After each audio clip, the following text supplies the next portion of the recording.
I'm like, hey, what's up? Hello, seen your pretty face in my video. I really tried. Hi, welcome. We're going to go on a journey where you're going to see me epically fail at reading for 24 hours because that's definitely not what I did, but that was what I had intended to do.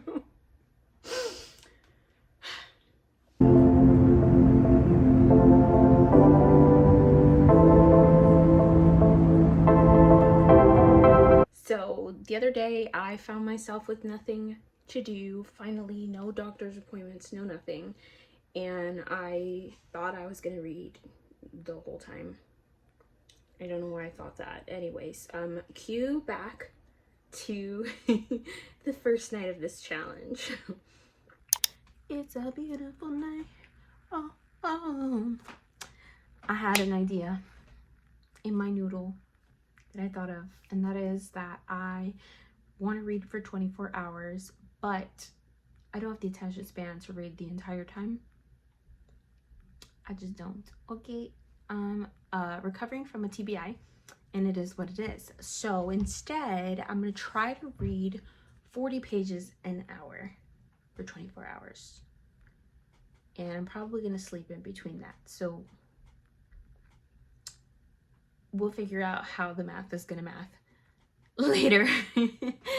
I did do the math though. If I read 40 pages for 24 hours, 40 pages an hour for 24 hours, that is about 960 pages. Don't quote me if that's wrong. But the math was not mathing with the books that I have. So it's gonna be okay.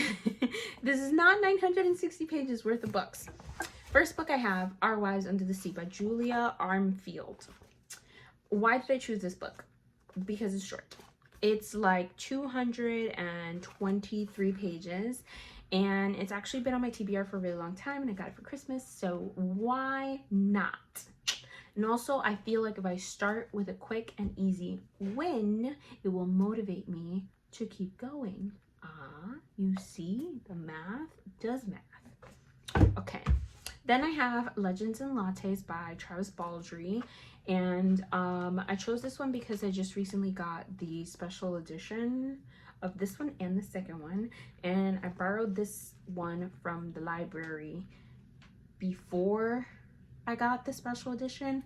I had ordered it from the library so that I could read it in anticipation of it getting to my house, because I thought book math. Book math, okay? I thought book math. I thought that if I could read the book before it came, I wouldn't add a book to my physical TBR when it came. I was wrong, because I didn't read it. I had to extend my hold. Oh, well, we're moving on from that story. Last book I have here is The 7-Year Slip by Ashley Poston. And this is a really popular book on the interwebs. And I just wanted to see what it was about. So I got it. And I got it on a whim. The bookstore was closing. I had it in my hand. I panicked. I went to go check out. And here we are. Yes, this is how I make my life decisions. Regardless, this book is 326 pages, which I think I needed a 440 page book. So I'm a little bit below the number of pages that I need for this little challenge that we have. And that is okay, because I'm probably gonna sleep and eat and shower like a normal human being does, right? So that being said, it's 12 o'clock now, midnight. Well, doing things in the middle of the night. For what reason, I don't know. I'm gonna start Our Wives Under the Sea now. It's been like 1 minute. However, the tabs are out. They match the color palette. How satisfying is that? Anyways, I read literally the first line. I shall read this to you. It says, the deep sea is a haunted house, a place in which things that ought not to exist move about in the darkness. Unstill is the word Leia uses. Tilting her head to the side, as if in answer to some sound, though the evening is quiet, dry hum of the road outside the window and little to draw the ear besides.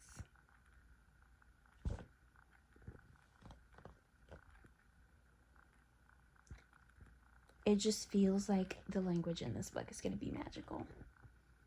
So I pulled the tabs out. I'm so excited! Yeah! And then I fell asleep and read nothing. That's where we lost all hope for the 24 hours. And then, yeah, let's just continue. Keep it going. It's a beautiful life. Don't know why I have the incessant need to start every clip. It is what it is. This is what you get. This is what you signed up for. It's well into the day. I read another 40 pages in bed when I woke up. We're doing pretty good. We're like halfway through this book. Am I anywhere close to beating this challenge or actually doing what I set out to do?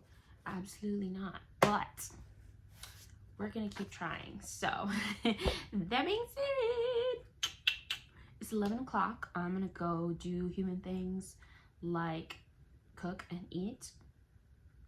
Those are things that humans do. Yeah.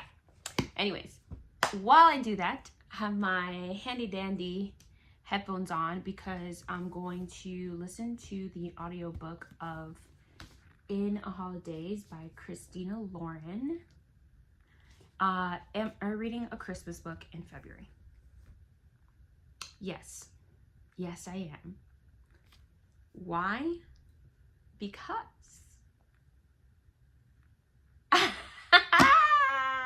I don't know. I remember this being one of my favorite Christmas books. I really loved it. And there's a specific scene that I don't remember at all. I just know that they were under a Christmas tree and I remember kicking and screaming and just loving it. Loving the feels. So I feel that I deserve that right now. And so I'm gonna listen to this audiobook. This book is about a girl named May who, so Maylin, her family has this tradition where they go to this cabin with their friends and their kids every year for Christmas. And she is totally, I don't want to say in love, but she has this big crush on one of the older sons of the friends, Andrew. And so, this year they're gonna sell the cabin that they usually go to, so she's freaking out about that, and she has this accident and it sends her back in time, and she's basically Groundhog Daying it and repeating this day over and over and over and over again. So through that is her and Andrew's story. It's a romance, guys. We know what's gonna happen. They fall in love, okay? Anyways, I'm gonna go cook and listen to this, and hopefully it's as good this time as it was the last time. Because I am on a Christina Lauren kick. This is the third book this month, I think, I read by Christina Lauren.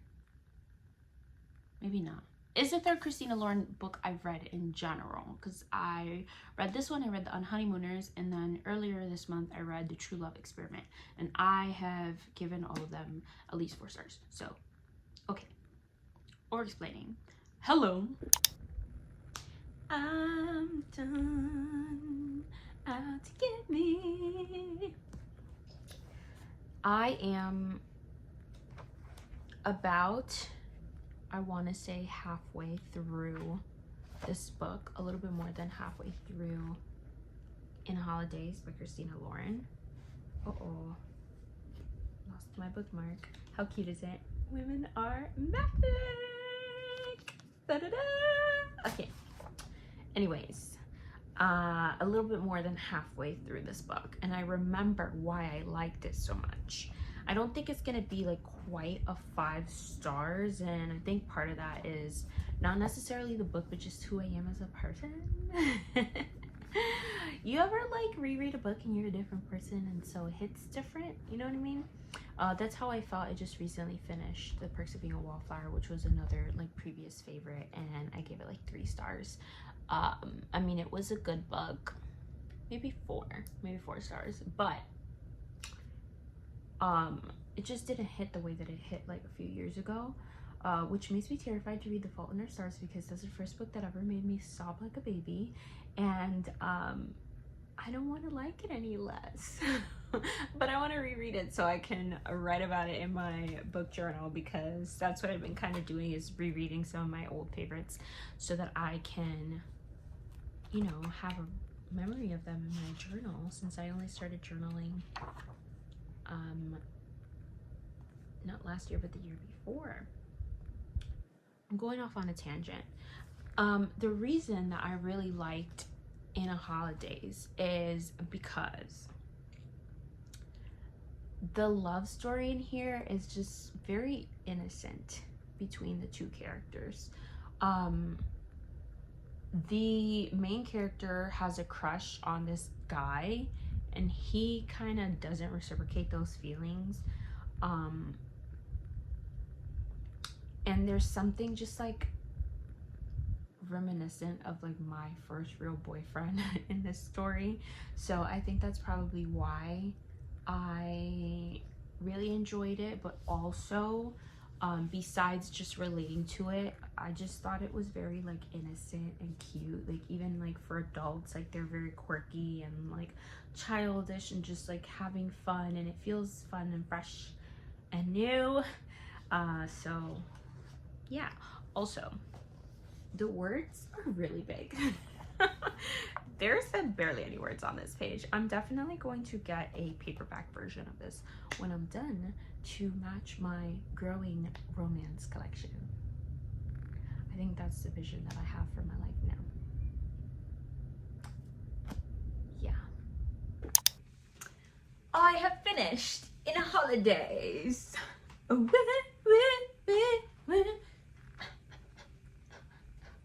I also took a shower. 3rd outfit change of the video. 3rd outfit change in 24 hours. What's up? How we doing? Hey. This one's actually really cute though. Let's see.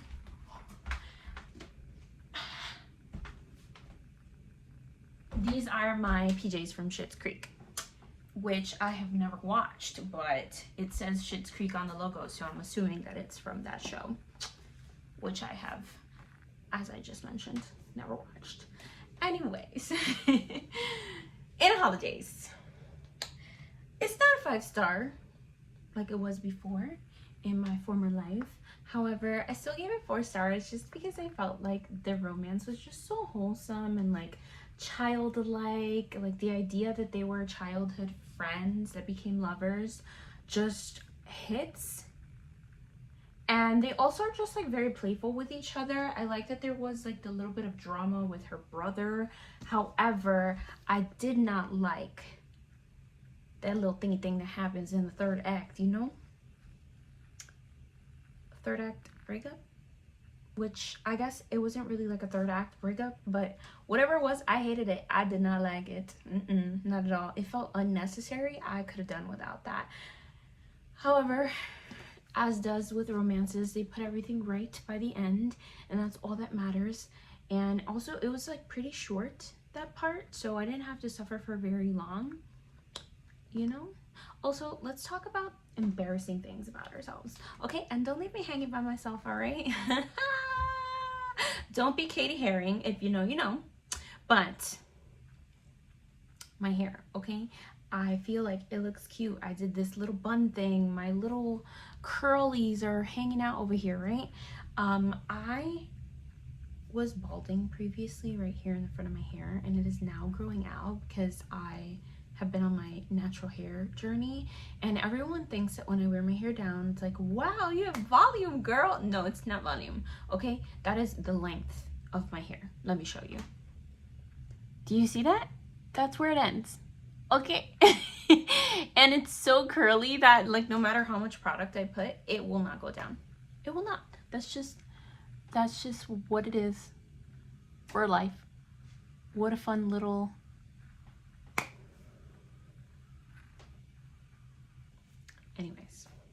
Anyways, I got a notification on my phone that my special editions of A Curse for True Love, Something by Stephanie Garber, is here. And you know, I don't know why I bought these, because I definitely read Caraval and I hated it. Yeah. Sorry.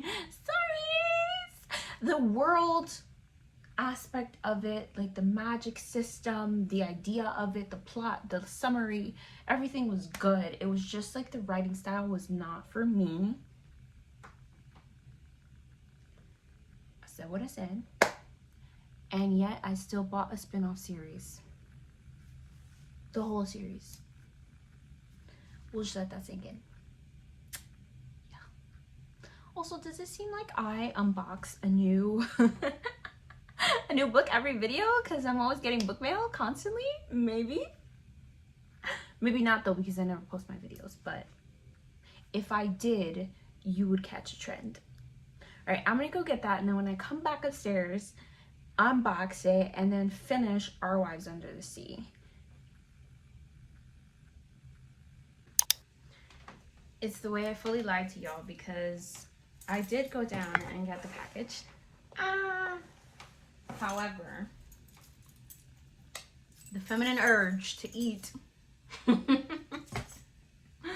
don't know why I said that like that, but I was hungry, so I cooked, and while I was doing that, your girl started a new book.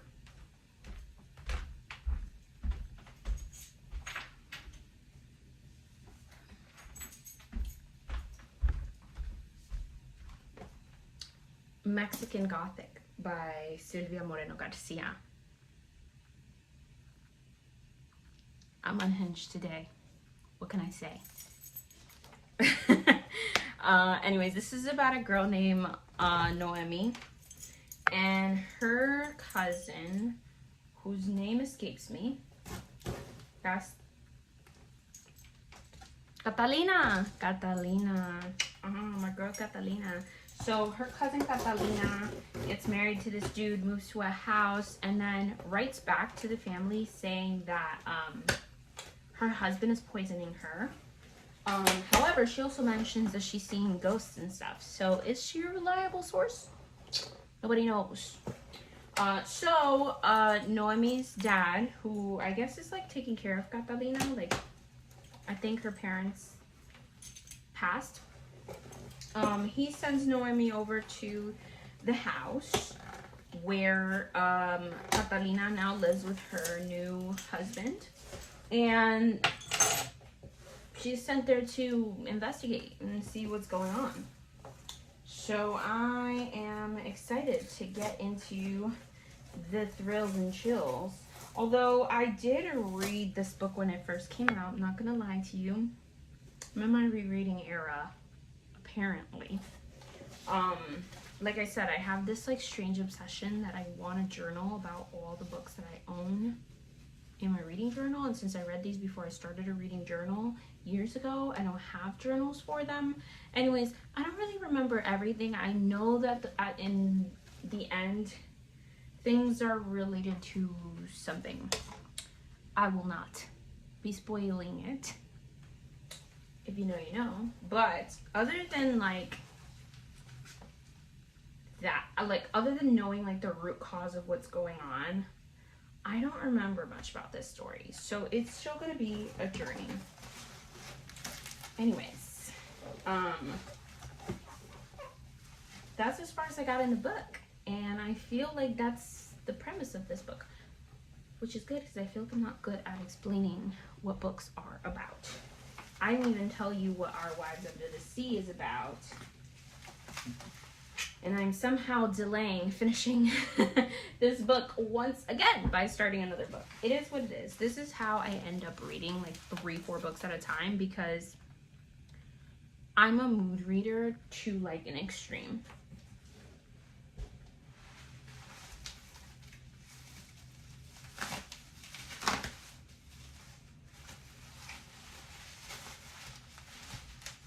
Okay, here we go. They're so pretty. I could be wrong about the order, but we're gonna give it a try. First, it's Once Upon a Broken Heart, and I feel like I said the name of the series wrong earlier. I feel like I said A Curse for True Love, but it's Once Upon a Broken Heart series. Look how pretty. Ah! Wow. And I love that it has like the UK cover. It's much better than the like the US covers. Wow.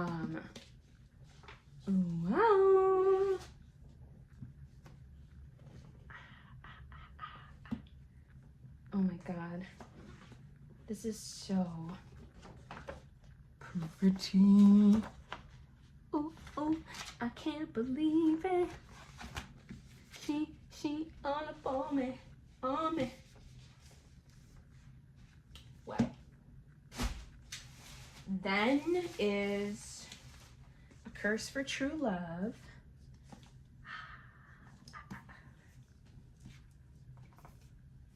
Wow. So pretty. I'm obsessed. Ooh. Y'all, this is art. May the best villain win. I love me a good villain. Maybe this one will be like more tolerable than Carval. You know what I'm saying? This is the Ballad of Never After. Happy endings can be caught, but they are difficult to hold on to. Should I cry right now? Because I will. I'll do it. This is bringing me so much joy. And the best thing is that your girl is actually getting ready to go into a book buying ban. But I have pre-ordered so many books over the months, so many exclusive editions over the months, that they're all gonna start arriving soon. They said like February, March, April. So, you know, March is part of that. So even though I'm on a book buying ban, all the books that I bought in previous months are gonna start arriving. Baby, don't you think about that? I love you. Okay. What book am I gonna pick up? Mexican Gothic or Our Wives Under the Sea? Now I'm in the middle of both of these. We'll see. Don't you think about that? Love you endlessly. If you only believe. I may have fallen asleep.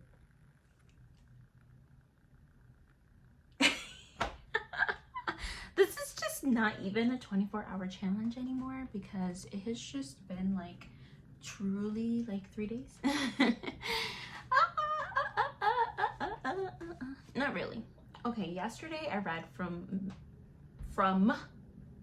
midnight to 1 a.m. That was an hour. And then I read from 10 a.m. to about 11 p.m.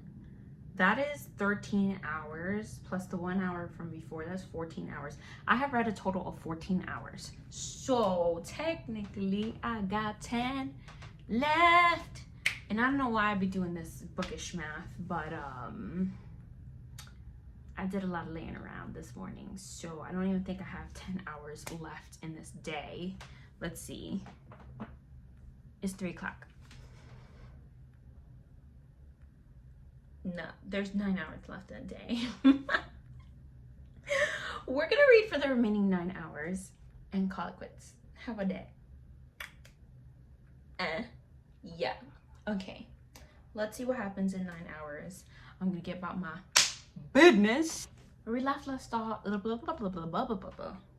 Where we last left off, I was reading Mexican Gothic.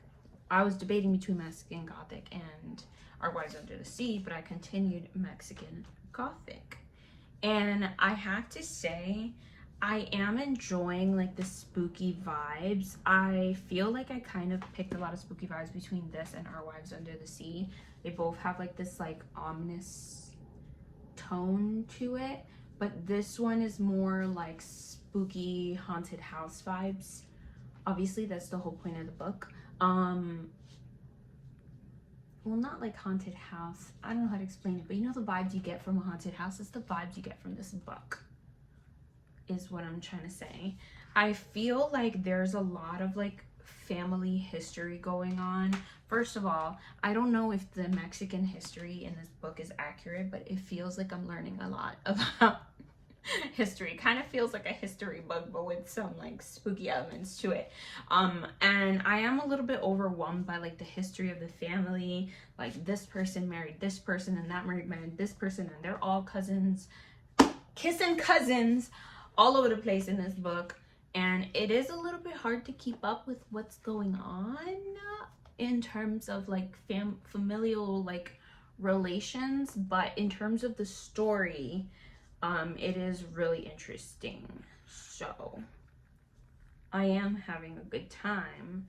Do I fully understand what's going on? Maybe not, but that's okay. We're here for the vibes. I want to put the physical book down and listen to the audio book for a little bit while I clean my room, because y'all are only getting like a little snippet of it. That is my laundry pile right there that needs to go away.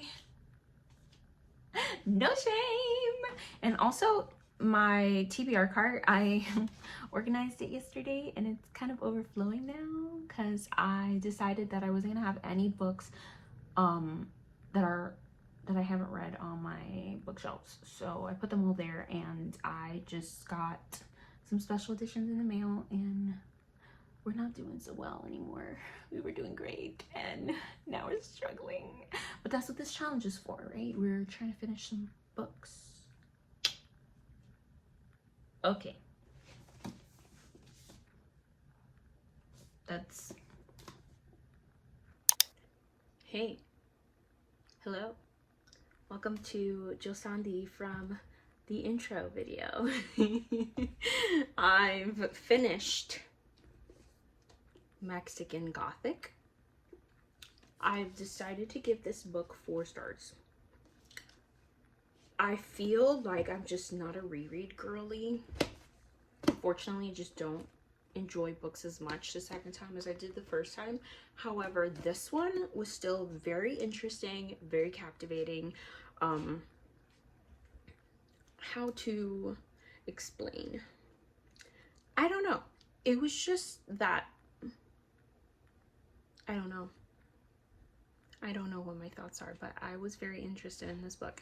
I will say that I feel like Silvia Moreno Garcia sat down and wrote a list of the most disturbing things she could possibly think of, and then used that list as motivation to write this book, because the way there's so many disturbing things in here is honestly incredible.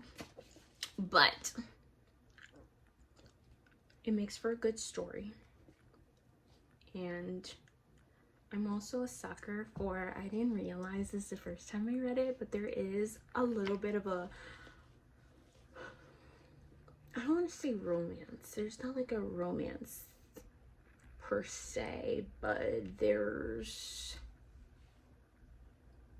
a budding romance going on. And I'm like, okay, I'm here for the vibes. I like it. I like it a lot. Am I just here for love? I love everyone being in love. Okay. Anyways, 4 stars. We like Mexican Gothic. It was spooky, scary skeletons. And we are now going to finish Our Wives Under the Sea, which, not sure if I ever told you what Our Wives Under the Sea is about, but basically this girl, Leah, oh, maybe I did because I feel like I remember pronouncing her name very strangely, but she goes into a submarine under the sea for a 3-week like research trip, and ends up not coming back for 6 months.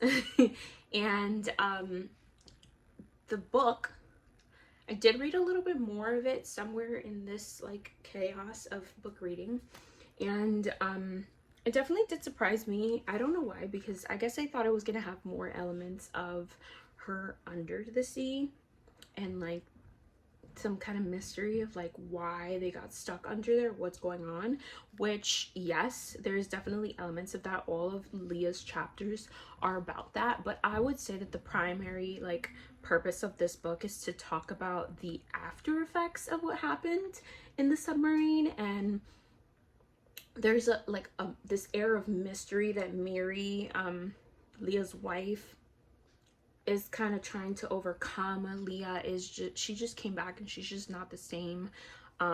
Something strange is going on with her, apart from like the trauma of being stuck underwater in the dark for 6 months. So there's this like little mysterious element. I would say that, to be honest, the writing is incredibly beautiful in this book. However, I am a little bored, just because I think we spend a lot of time inside of the characters' minds as opposed to actual action. So we'll see, but the one thing that's keeping me going and keeping me interested is this like mysterious element of like what is actually going on with Leah. And also on top of that, I better find out what went on with the submarine by the end of the book, because if not, I will throw hands. I will show it to this author's house. Julia Armfield. I'm just kidding. I'm not gonna do that. I'm gonna finish the book. Okay.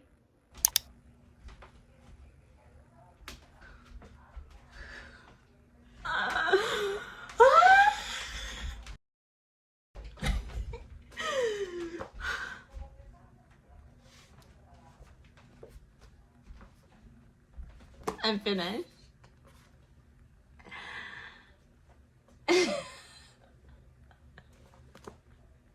I just don't understand how I'm expected to just continue lifing after finishing this.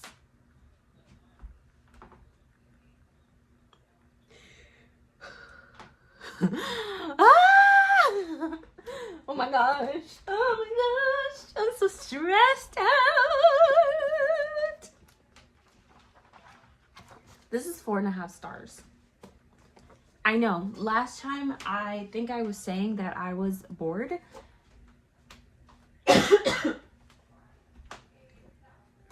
Y'all, the switch up. If I'm still thinking about this book tomorrow, I might change my rating to 5 stars, because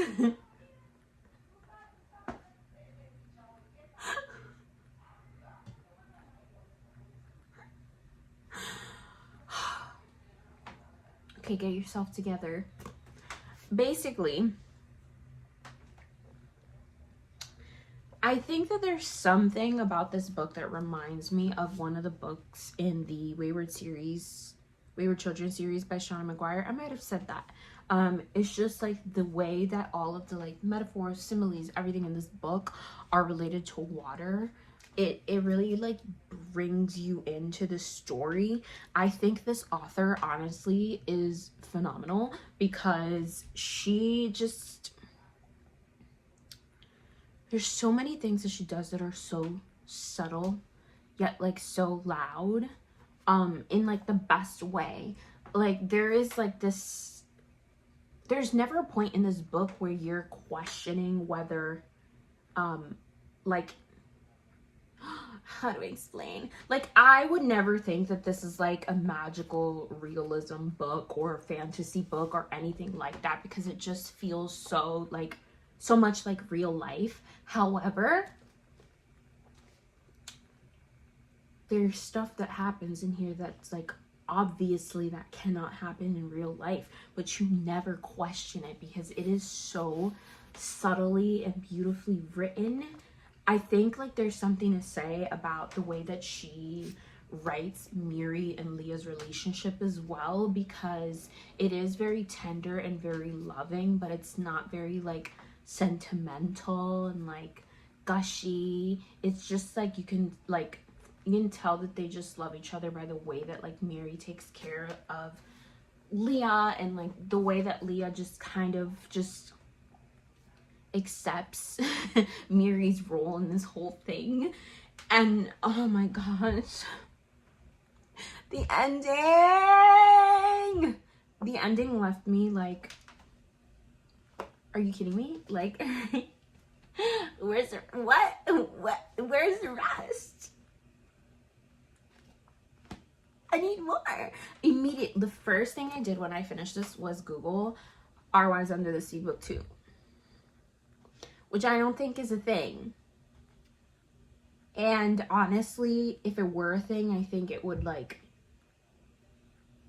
almost ruin it, because this, I think it just needs to be what it is. Oh my gosh, I can't even speak. What a phenomenal book. I'm changing my rating to 5 stars just because I feel so unsettled, so sick to my stomach. Like my heart is gonna fall out of my mouth right now. Oh, I haven't had a book give me feels in a long time. Oh my Lanta. All right, friends. Now that I've completely ruined my life with this book, it's time to end this never-ending video that's been going on for like 4 days now. I hope y'all had as good a time as me. I'm so happy to get my first 5-star read of the year. I lost my train of thought, but if you had as good a time as I did, cool kids, make sure you hit that like button if you want to join the family. Smash that subscribe button, and I will see y'all when I see you next. Bye.